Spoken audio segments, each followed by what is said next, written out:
What's up, everybody? So I'm here at probably the most frequently asked about town that you guys ask me about. I told you on the last video I'd be coming here soon. Today we're talking about Coral Springs and everything you need to know.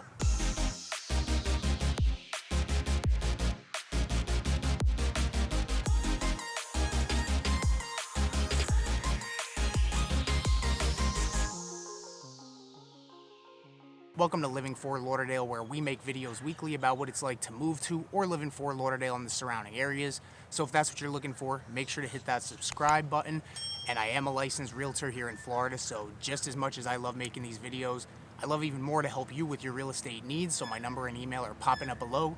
Whether you're buying or selling, or you just have any real estate questions about moving down here, feel free to reach out anytime. I'd love to hear from you. But with that being said, we're in Coral Springs. Let's talk about it.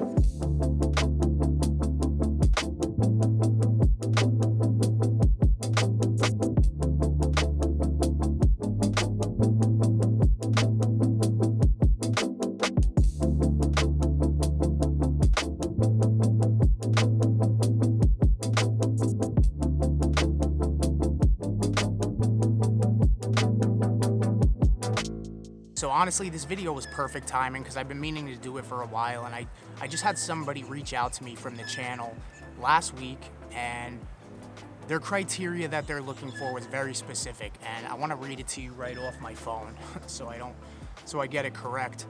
They reached out and told me they were looking for something accessible to the city but still far away, not a sleepy town that has nothing going on, and something that's not going to break the bank.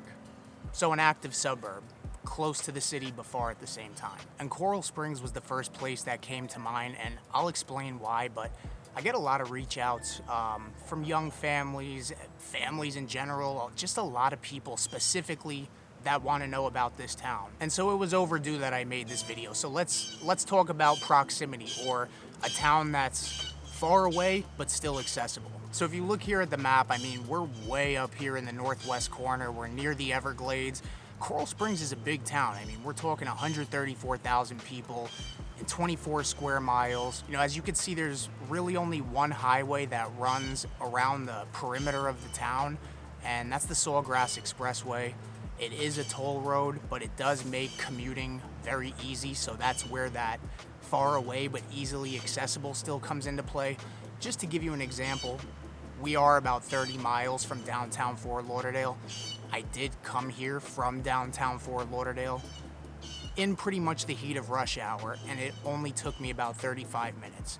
So a lot of the traffic was in Fort Lauderdale. It was on 595. Once I got on the Sawgrass, it was pretty much a straight shot, and there really wasn't that much traffic. So for somebody who does work downtown, or maybe just somebody who is looking for that accessibility on an as-needed basis, you just want to go downtown and enjoy yourself, it's not that bad. Yes, it's 30 miles, but you know, with no traffic, it can be as short as a 30-minute drive taking the Sawgrass Expressway.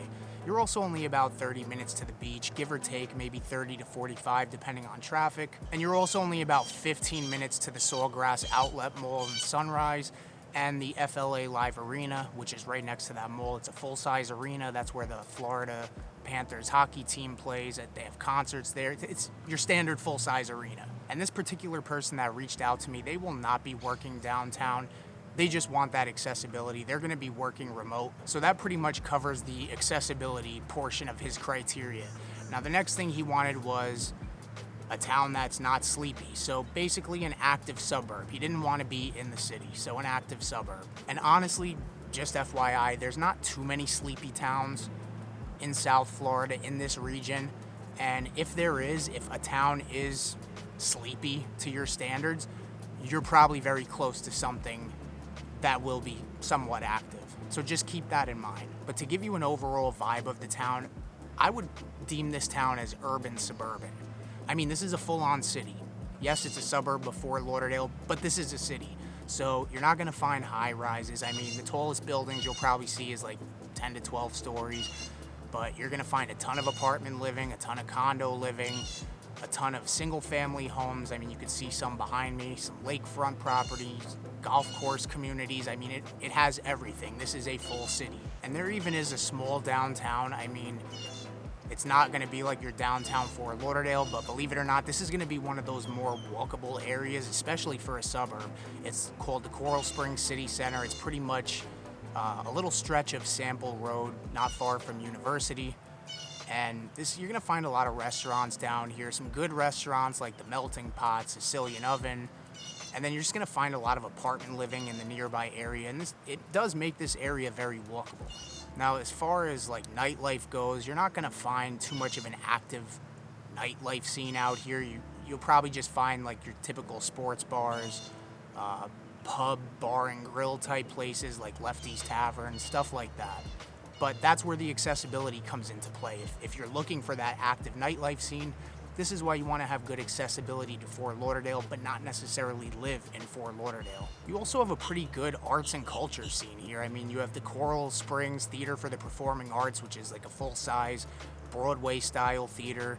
You have the Museum of Art. You have over 50 parks here. I'm just sitting at one small one. There's the massive Sportsplex, which is a huge park that has, tons of baseball fields, aquatic center, a dog park. It has the Florida Panthers Ice Den, which is actually where the hockey team practices, and it's open to the public, so that's pretty cool. And it also has the Sawgrass Nature Center, which is like a wildlife hospital where they find and rescue like exotic birds and stuff, and they rehab them. So that's pretty cool. That's out there. You can go visit there, see some exotic birds too. And so I did mention that there's a ton of parks here. There's also a lot of schools in Coral Spring. However, that could be one drawback for a lot of people. Don't shoot the messenger. I'm going based off data from greatschools.org. You guys already know how I feel about that website, but it's basically all we have to go off of unless you're gonna talk to actual people who have kids in the school. But Coral Springs doesn't necessarily have the highest rated schools, in the Fort Lauderdale area, such as a neighboring town like Parkland, which has multiple high-rated schools in all grade levels.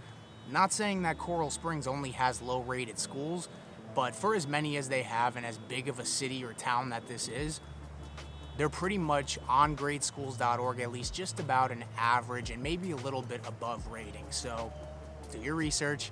I'm going to say it, but that could just be one drawback for some people looking to move here, especially if you're just looking for a town like Parkland that has all high-rated schools. Well, there's going to be good and bad in every town, but just know that Coral Springs, based on data from greatschools.org, is just about an average rating. And I think that covers the active suburb portion, or not a sleepy town portion. Moving on next, their next criteria was something that's not going to break the bank. And this is probably one of the most popular reasons a lot of people move out here, is just due to the variety of housing. And just like my previous video that I spoke about the suburbs, the part 1 video of the suburbs, which I'm going to link right up here, Coral Springs follows that same framework where you have University is kind of the dividing line. West of University is where it tends to get a little bit more suburban, a little bit newer. And east of University is where it's a little bit more densely populated. You're gonna find a lot of apartment living out there.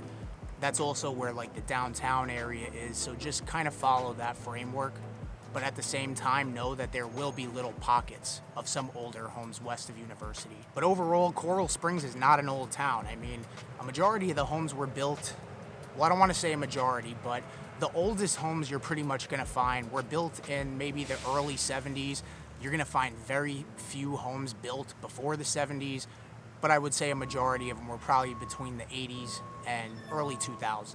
Like I had mentioned earlier, you'll find a couple golf course communities, some lakefront or waterfront like you could see behind me. Nice mixture of HOA and non-HOA, but again, just like the entire South Florida region, the further away you get does not mean the cheaper it gets. It's very neighborhood specific. So to kind of just give you an idea of what your dollar will get you out here, $400,000 to maybe $450,000 on the low end will get you an older home built in probably the 80s, 3-bed, 2-bath, in need of some updating. And on that higher range, you're looking at maybe $1 to $2 million.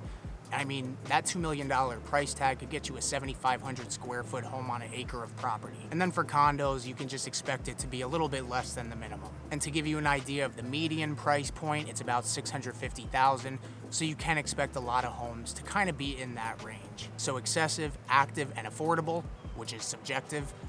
The 3 A's, I think I covered them all, which gives me the perfect opportunity to remind you that yes, I'm a realtor. Yes, I love making these videos, but I love even more to help you with your real estate needs. So this number that's popping back up is how you can get a hold of me.